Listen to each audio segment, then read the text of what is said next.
Rasulullah SAW urusan bangun tidur langsung Quran yang membimbingnya. Berarti urusan bangun tidur bukan hal yang sepele. Karena Quran tidak pernah bicara hal yang sepele.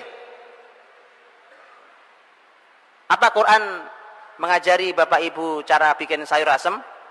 Tidak ngajari. Sepele, Pak. Yang sepele Quran nggak bicara. Quran bicara hal yang besar. Ketika Quran membahas tentang kapan bangun tidur, berarti urusan bangun tidur tidak sepele. Jadi jangan disepelekan. Kapan bangun tidur? Ada ayatnya, ada. Ayatnya kita hafal juga semua. Yang mana ayatnya? Ya ayyuhal muzammil qumil laila illa qalila nisfahu aw inqus minhu qalila aw zid alaihi warattil qur'ana tartila. Wahai orang yang berselimut, bangun malam hari, itu kan? Bangun, urusan bangun tidur berarti ada Quran. Qumil lail, bangun di malam hari.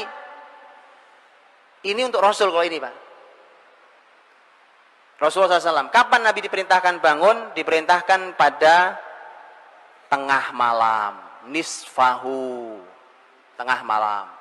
Awin kusminhu qalila au zid alaihi, kurang atau lebih sedikit. Tengah malam jam berapa?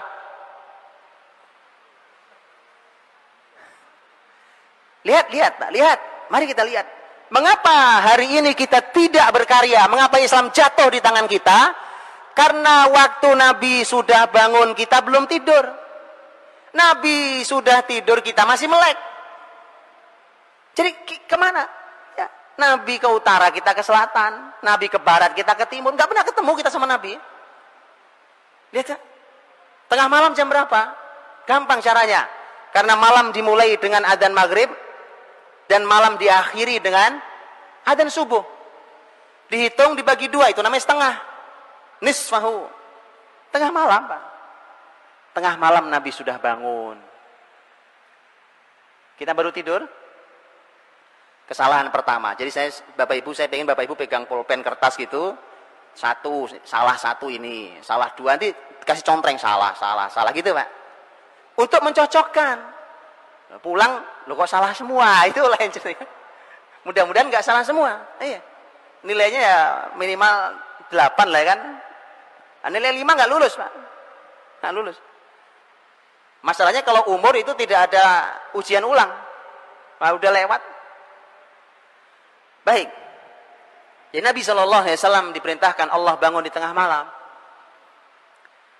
Kalau tengah malam bangun, Pak, Bapak Ibu rahmati Allah, itu kan buat Rasul. Karena memang mukhatabnya, seruan di ayat itu memang untuk satu orang. Ya ayyuhal muzammil, wahai satu orang yang berselimut. Rasul SAW. Baik. Umatnya diminta untuk bangun malam, ya. Kita diminta untuk bangun malam. Wa minal laili fatahajjad bihi nafilatan lak asa yab'atsaka rabbuka maqaman mahmuda. Walaupun itu domirnya juga satu orang. Tapi Nabi SAW dalam hadis yang sahih, Nabi menyampaikan tentang kapan bangun pagi paling terlambat. Tahu? Kapan? Bangun pagi paling terlambat. Bangun pagi paling terlambat menurut petunjuk Rasul dalam hadis yang sahih adalah pada azan pertama. Azan pertama kapan? Azan pertama itu sebelum azan subuh ya. Berapa jaraknya? Qadra khamsina ayat. Kisaran 50 ayat dibaca. Berapa menit Ustaz? 50 ayat dibaca. Ya 10 menit. 10 menit Ustaz ya. Karena para ulama mengatakan ini ayat yang pendek, yang sedang. Bukan yang pendek, bukan yang panjang. Yang sedang. Ya 10 menit. Paling lama 15 menit. Berarti adzan pertama itu kurang lebih 15 menit sebelum subuh. Itu waktu paling terlambat bangun. Dari mana hadisnya? Hadisnya Nabi SAW pernah menyampaikan tentang fungsi adzan pertama. Kata Nabi, fungsi adzan pertama ada 2. Liyarji' qa'imakum wa yuqidh na'imakum. Agar yang sudah sepanjang malam qiyamul lail segera istirahat. Segera istirahat. Sudah mau subuh. Jadi dia harus segera bangun, harus istirahat lagi. dia harus segera witir, kemudian istirahat lagi. Karena nanti ada istirahat Nabi SAW di situ. Jadi adzan pertama itu fungsinya yang pertama adalah mengingatkan yang sudah qiyamul lail agar segera istirahat. Fungsi yang kedua, nah ini yang kita bahas, wa yuqidh naimakum, dan membangunkan yang masih tidur. Jelas? Jadi dalam kamus orang beriman tidak ada kamus tidur kesiangan itu bangunnya, begitu kan? Kalau sekali waktu karena kelelahan luar biasa pernah terjadi bahkan pada Rasul.